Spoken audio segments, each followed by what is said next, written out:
আলহামদুলিল্লাহি রাব্বিল আলামিন ওয়াল আকিবাতু লিল মুত্তাকিন ওয়াসসালাতু ওয়াসসালামু আলা আশরাফিল আমবিয়া ওয়াসসালাতু ওয়াসসালামু আলা আশরাফিল আমবিয়াই ওয়া আসহাবিহি আজমাইন। সম্মানিত উপস্থিতি এবং আয়োজকবৃন্দ, আসসালামু আলাইকুম ওয়া রাহমাতুল্লাহি ওয়া বারাকাতুহু। শুরুতেই মহান রাব্বুল আলামিনের শুকরিয়া জ্ঞাপন করি, যিনি আমাদেরকে গত 5ই আগস্ট স্বাধীনতার মধ্যে দিয়ে আজকের এইখানে সিআরবিতে ইসলামী সাংস্কৃতিক সন্ধ্যা আয়োজন করার তৌফিক দান করেছেন। আমরা সকলেই বলি আলহামদুলিল্লাহ। লক্ষ কোটি দরুদ দান করি হযরত মুহাম্মদ মুস্তাফা সাল্লাল্লাহু আলাইহি ওয়াসাল্লামের প্রতি, যার আনিত বিধান বাস্তবায়ন করাই হচ্ছে আমাদের জীবনের একমাত্র লক্ষ্য উদ্দেশ্য। সম্মানিত উপস্থিতি, আমি এখানে দাঁড়িয়েছি আপনাদের সামনে। আমি একজন নগণ্য মানুষ, আপনাদের সামনে দাঁড়িয়েছি শুধু দুইটি কথা বলার জন্য। আপনাদের সামনে দাঁড়িয়েছি শহীদ ফয়সাল আহমেদ শান্তকে পরিচয় করিয়ে দেওয়ার জন্য। আপনারা অবশ্যই অবগত আছেন, আন্দোলন শুরু হয়েছিল জুলাইয়ের শুরুর দিক থেকে, কিন্তু আন্দোলন চূড়ান্ত রূপ নিয়েছিল জুলাইয়ের 16 তারিখ, এবং এই চূড়ান্ত রূপটা চট্টগ্রাম থেকেই নিয়েছিল। চট্টগ্রামের সর্বপ্রথম শহীদ ওয়াসিম আকরাম, এরপরে দ্বিতীয় শহীদ মোহাম্মদ ফারুক, এবং তৃতীয় শহীদ ফয়সাল আহমেদ শান্ত। সম্মানিত উপস্থিতি, আমি আপনাদের সামনে দাঁড়িয়েছি শহীদ ফয়সাল আহমেদ শান্তের স্মৃতি স্মরণ করার জন্য। আমি শহীদ ফয়সাল আহমেদ শান্তের টিউটর ছিলাম। ওকে সেই ছোটোবেলা থেকেই, ক্লাস 5-এ যখন ও পড়তো তখন থেকেই আমি ওকে পড়াতাম, এবং ওর পরিবারের সাথে আমার সম্পর্কটা শুধু একটা শিক্ষকের মতন নয়, আমি ছিলাম ওর গার্ডিয়ান।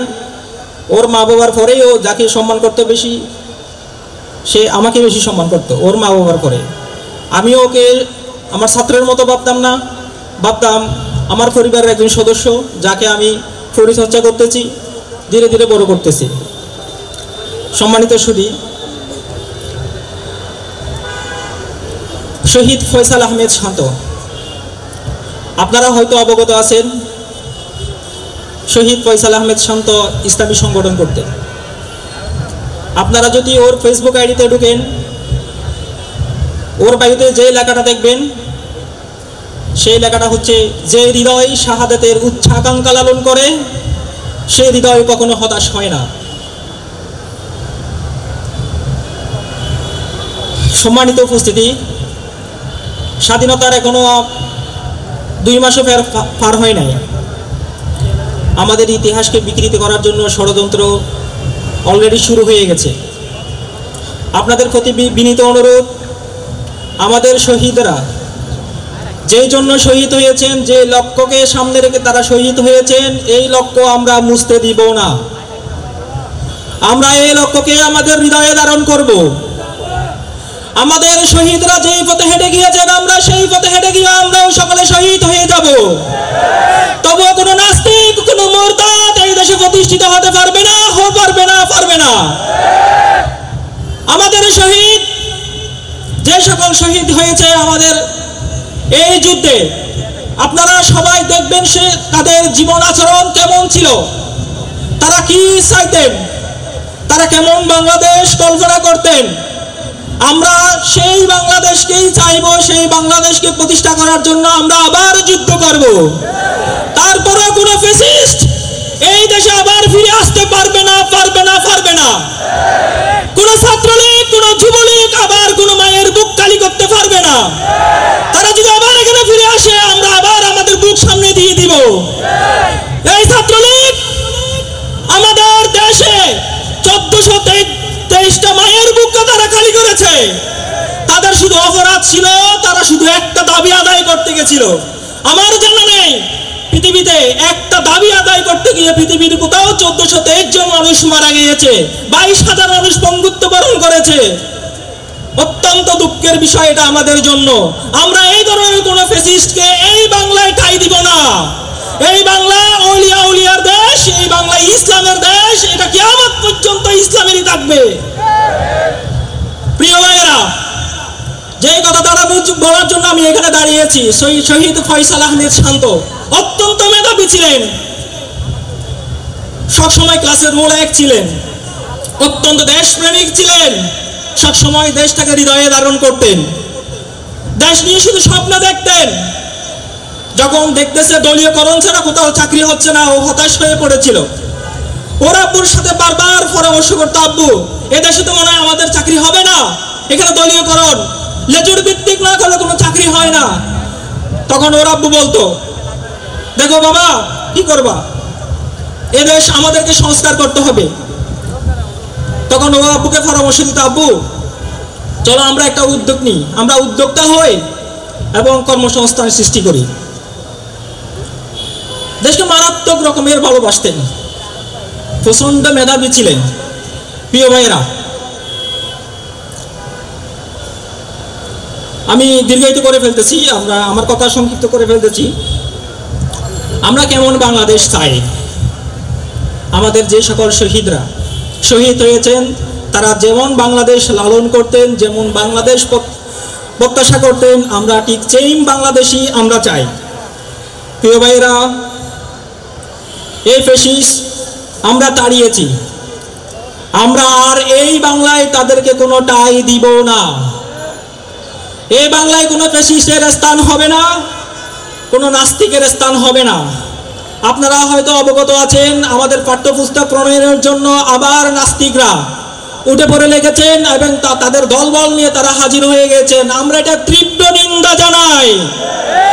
আমাদের পাঠ্যপুস্তক প্রণয়নে আলেমদেরকে স্থান দিতে হবে, কওমি থেকে আলিয়া থেকে আলেমদেরকে স্থান দিতে হবে এবং আলেমরাই আমাদের ভবিষ্যতের পাঠ্যপুস্তকগুলো প্রণয়ন করবে। এটা আমার কথা নয়, এটা আমাদের শহীদদের দাবি দেওয়া। আমাদের শহীদরা এটাই চাইতেন, এটাই প্রত্যাশা করতেন। আমি ওদের কথাটাই শুধু বলতেছি। প্রিয় ভাইয়েরা, আরেকটা অনুরোধ, আমাদের পাঠ্যপুস্তক প্রণয়নের পাশাপাশি আমাদের শহীদদের ইতিহাসগুলো পাঠ্যপুস্তকে লিপিবদ্ধ করতে হবে। আর না হয় ফ্যাসিস্টের দূষররা যেভাবে উঠে পড়ে লেগেছে, তারা আমাদের ইতিহাসগুলো মুছে দিতে চায়। আমরা এই ইতিহাস বুকে ধারণ করব, এই ইতিহাস বুকে লালন করব। আমাদের আগামী প্রজন্মকে আমরা শহীদি তামান্না নিয়ে আমরা তাদেরকে বড় করব। প্রিয় ভাইয়েরা, আমি আরেকটা দাবি করতেছি আমাদের সরকারের প্রতি, যারা এই কোন গুম জুলুমের দোষর ছিলেন, সরাসরি প্রত্যক্ষভাবে জড়িত ছিলেন।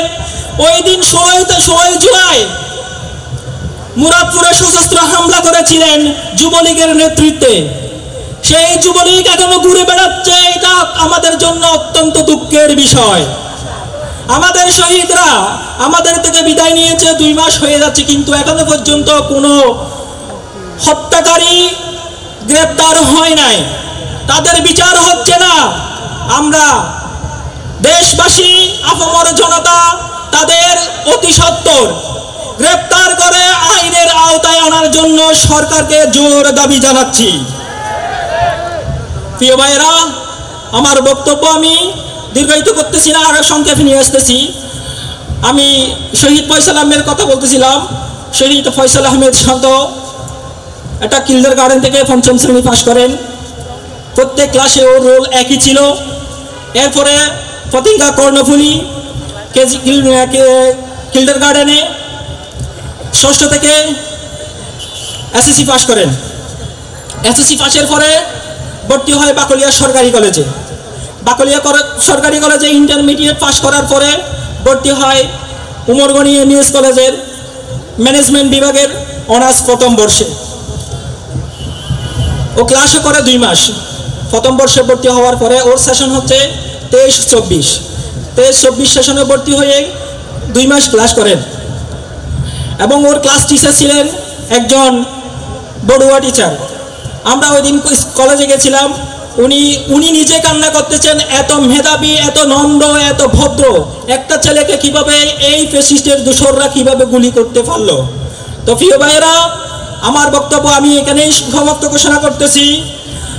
আমাদের আত্মা এক প্রাণ, শহীদের চেহারার কোনো ভিন্নতা নেই। আমরা তো শাহাদাতের জন্য মায়ের উদর থেকে পৃথিবীতে পা রেখেছি। আল মাহমুদ।